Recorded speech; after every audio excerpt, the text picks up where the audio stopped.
Flowers, your phone is broadcasting, and today, the 2nd of October, and we are in Toronto International Festival of Authors. Isn't it exciting? Yes, it is.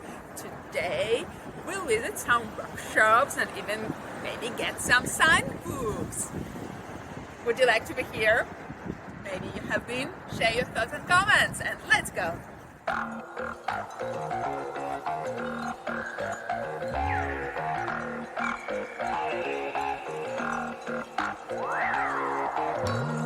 So right now we're waiting for our first totally post-on comic workshop by Ashly Spires, the creator of Blinky the Space Cat, and we are thrilling and ready to get most of it. Let's go.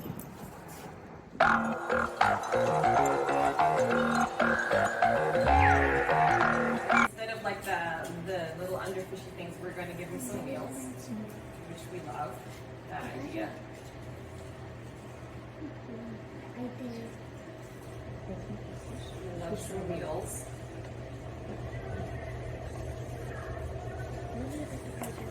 By the way, if you guys sillies, I mean obviously he's pretty silly because at this point he's wearing mask underwear.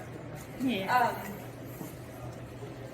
But the ambitious confidence, in my experience, you can tell so much about a character from their eyebrows. Like honestly, their eyes tell the whole story.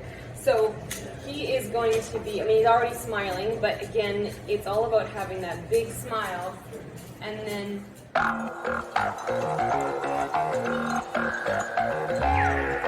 The stars.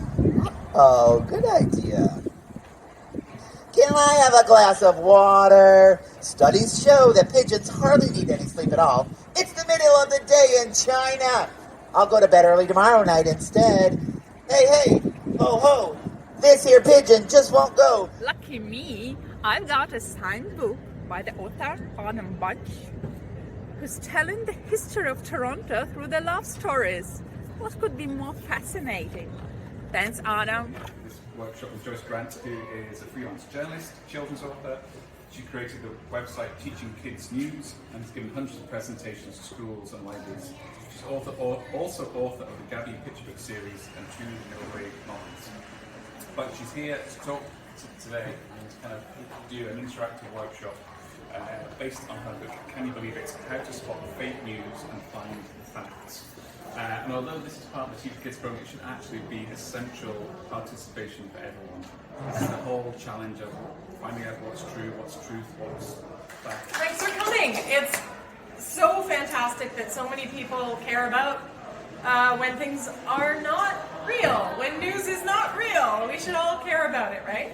And it's so fantastic that you're all here. So, as Roland said, in 2010, my son was in grade 3, and I really wished that all kids could understand what's happening in the news. Now, if you're a kid here, put up your hand if you read the Globe and Mail this morning. Yeah, no, not many. Because the news for adults is really dry and boring and difficult to understand.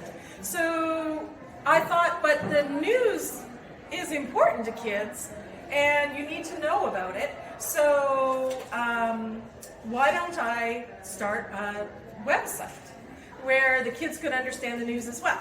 So we started teachingkidsnews.com, and it's a free website and anybody can go on it. And what we do is we publish the news every week so that you can sort of understand what's going on. So then I would start to go out to schools and talk to kids about the news. And I would talk to them about all the big things that were happening in the world. And then as I started doing these presentations, I started realizing that that people were starting to ask me about what's fake on the internet. What is real and what's fake, and how can we sort of tell the difference? So then I started thinking, well, it is getting really hard to tell the difference these days. So that's where I decided to create Can You Believe It? And that's where that idea came from. We enjoyed our second workshop on the final day of Toronto International Festival of Authors with Joyce Grant who taught us to spot the fake news and find out the facts, and who's also the author of this unbelievable book. Can you believe it? Thanks, Joyce. So, the third workshop was on beginnings and endings with David Bezmozgis. I was lucky to get a signed book from David. Thanks for that. So, auditorium was packed. David showed us some good examples of great beginnings and endings of the bestsellers.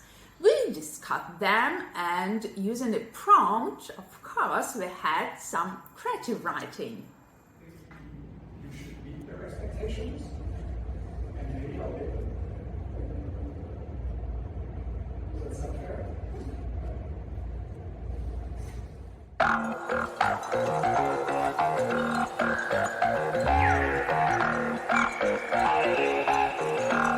I showed you the task of this writing exercise and would like to read you what I've created.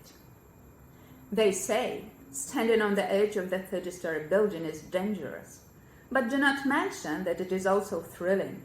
That is one of the best ways to feel alive. Exactly what a cancer-damaged person needs.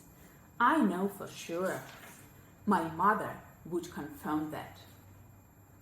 Share your thoughts in the comments. Is it good enough? You can do it better.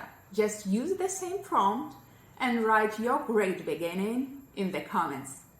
Thanks for your attention. Bye.